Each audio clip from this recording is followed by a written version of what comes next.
In today's Eye on Health, we're talking about moms and a problem that's very common, but a lot of women aren't talking about it. We're going to address it today as our Maternal Health Month topic with Dr. Lindsay Turner, a reconstructive surgeon at AHN specializing in female pelvic medicine. Thanks so much for being with us, Dr. Turner. Thank you so much for having me. So this is a common issue, and we're going to dive right into what these issues are and how childbirth can kind of lead to a lot of the problems. Yeah, exactly. This is a super common problem that we see. We estimate that even 40 to 90% of first-time moms will develop some type of pelvic floor disorder within the first year postpartum. So it's incredibly common. So I have heard pelvic floor before, and having 3 children myself, it's been discussed, but what is it and why is it so important? So the pelvic floor is a bowl of muscles and it lines the bony pelvis. It acts like a hammock and it supports your pelvic organs such as your bowel, your bladder, and the reproductive organs like the vagina and uterus.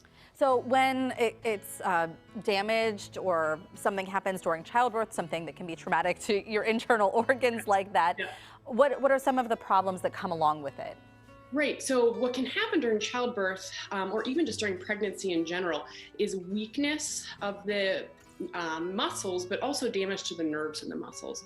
What can result are multiple different issues that can affect the pelvic floor. This can include bladder leakage, which we call urinary incontinence. We call accidental bowel leakage, which is called fecal incontinence. Pelvic organ prolapse, which is essentially a hernia of the vagina, or chronic pelvic pain due to overspastic muscles of the pelvic floor. So, Dr. Turner, I got to tell you, there's a joke among moms that whenever you sneeze or cough, you got to cross your legs and hold on tight. But how do you know if it's just something that's happening or something that you really need to treat? Yeah, that's a great question. I think that what's important is for women to bring this up with their, whether it's gynecologists, family practitioners, let them know that they're having this issue, because there are a lot of different things that we need to kind of rule out to make sure that it's, related to just pelvic floor weakness. I think that this is an issue that a lot of women either are uncomfortable or embarrassed to bring up to friends, family, or even their doctors. So we're trying to do a better job of really making this a comfortable space where women can ask their physician and we can talk about treatment options. And we should talk about it because you say it's so common. I mean, it's affecting so many women. Exactly. Yeah, and so I think what's really, really nice is we're doing a better job of screening, meaning we're asking the question to our patients when they come in, either for their postpartum visit or routine well exam, hey, are you having these symptoms, so that we can better address them.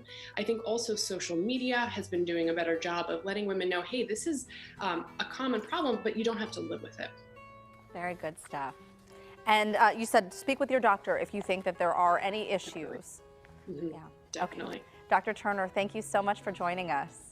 Thank you so much. It's been a great pleasure to talk about this really important topic. Really important. Thanks again. Right. And remember to keep watching for our Eye on Health series right here on PTL. It happens on Wednesdays, and it's brought to you by Highmark Blue Cross Blue Shield together with Allegheny Health Network for your health.